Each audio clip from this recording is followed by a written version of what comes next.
O Estado brasileiro no banco dos réus. Durante 3 dias, o Tribunal Popular da Terra julgou violações aos direitos humanos em casos contra movimentos sociais e comunidades vulneráveis no campo e na cidade, como os de quilombolas, indígenas, trabalhadores rurais e moradores sem teto. Ativistas de todo o país participaram do encontro realizado no Sacolão das Artes, no Parque Santo Antônio, periferia da zona sul da capital paulista. O Carlos acompanhou um dia de julgamento do Tribunal Popular da Terra. Acompanhe. O Tribunal Popular, ele existe desde 2008, né? Ele começou como uma atividade de denúncia das violações de direitos humanos do povo brasileiro, e a partir daí o Tribunal Popular ele passa a ser uma referência, né, para todos aqueles que têm os seus direitos violados. Vou contar um pouco do que se passou com meu pai e com nós.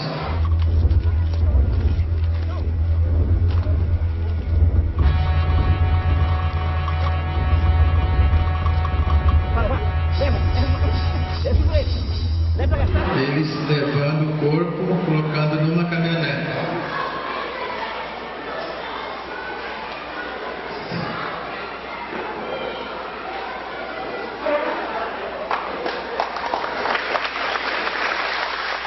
O Tribunal Popular ele utiliza a metodologia do próprio tribunal. A gente mostra para o Estado, para a burguesia, o seu espelho diante de um instrumento que é comumente usado pela burguesia, que é o julgamento do tribunal de júri para criminalizar e legitimar as ações, né, de um Estado violador dos direitos da população brasileira. Há 500 anos, quando os meus antepassados, brancos europeus, chegaram a estas terras, eles não vieram como convidados ou como visitantes, eles vieram como invasores, como violentadores das comunidades tradicionais que aqui já se encontravam. A gente entende o seguinte, que o Estado ele está para atender o interesse da maioria. Portanto, se é para atender o interesse da maioria, tem um problema, né?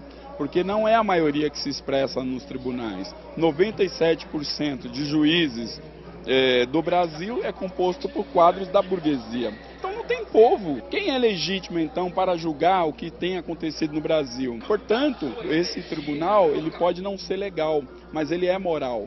Ele é muito moral e é legítimo. A maioria agora está dizendo o seguinte, nós vamos julgar a minoria. O senhor governador precisa pagar por isso, que tem a mão suja de sangue? Sim, ali no Pinheirinho. O senhor prefeito tem a mão suja de sangue? Sim, ali no Pinheirinho. A gente está aqui, Hugo Blanco, que é uma figura histórica na luta campesina na América Latina, peruano. O que esperas dele, Tribunal Popular?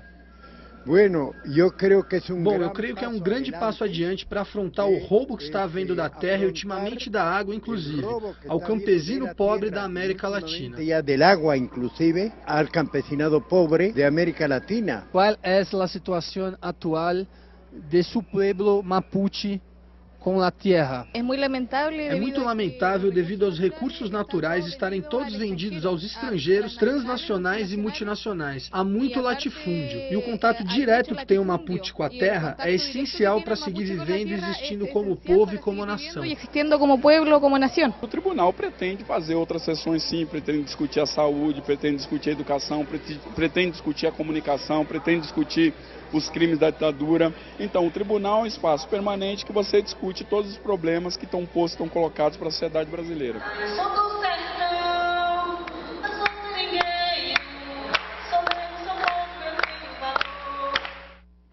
E para falar sobre o resultado do Tribunal Popular da Terra, recebemos com muito prazer o Givanildo, que é mais conhecido como Giva, Givanildo Manuel. Ele é ativista de direitos humanos e um dos organizadores do encontro que terminou neste domingo. Prazer te receber, viu, Giva?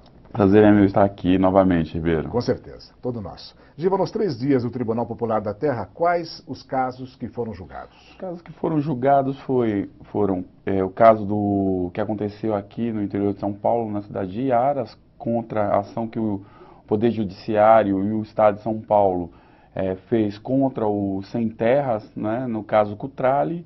O segundo caso é Curitiba, cidade modelo. Existe hoje fetiche em torno de uma cidade, que nós temos que construir uma cidade modelo, e na verdade nós identificamos que Curitiba é uma cidade modelo, mas é uma cidade de exclusão.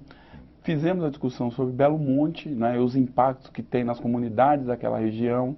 Fizemos também uma discussão em relação aos Guarani Kaiowá.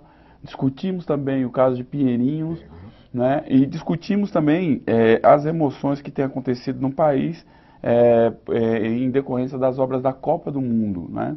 E por fim, nós discutimos como isso tem impactado, né, o que isso tem causado na vida dos militantes, aqueles que são contrários a essas ações que têm acontecido no Brasil todo. Quantos assuntos palpitantes, hein? E atuais absolutos.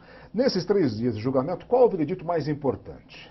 Olha, o veredito mais importante, nós verificamos que existe um processo de etnocídio, genocídio, nós identificamos que existe um ecocídio em rumo, né, no país. Agora, o veredito mais importante é que há uma necessidade muito grande de que todo esse processo que tem ocorrido de criminalização, de perseguição, de morte, né, aos povos originários, aos trabalhadores, aos povos tradicionais, que não tem acontecido só aqui no Brasil, tem acontecido em toda a América Latina, ele precisa novamente ser a chama que reaviva a luta e a unidade daqueles que estão em luta. Então, o veredito foi sim, que o Estado brasileiro e os estados burgueses, não só o Estado brasileiro, eles estão, né, violando os direitos, né, de toda a população que se coloca contrário aos seus interesses.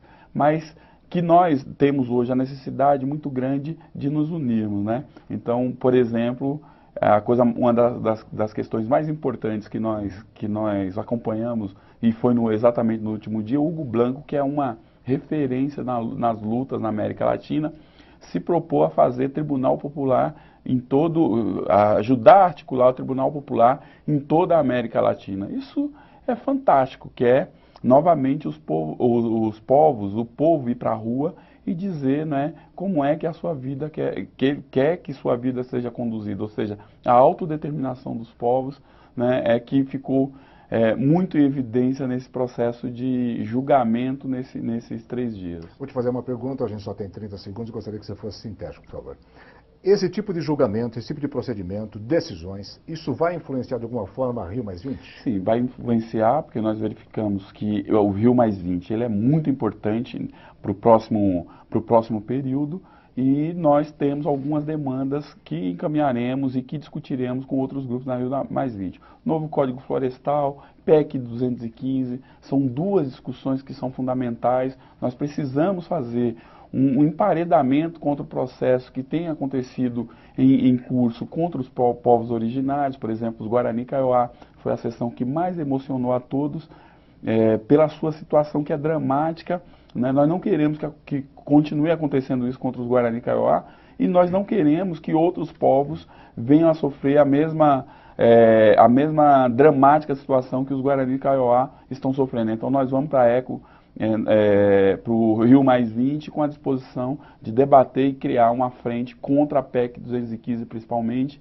e reverter o que está previsto no novo Código Florestal, que atinge profundamente os povos originários.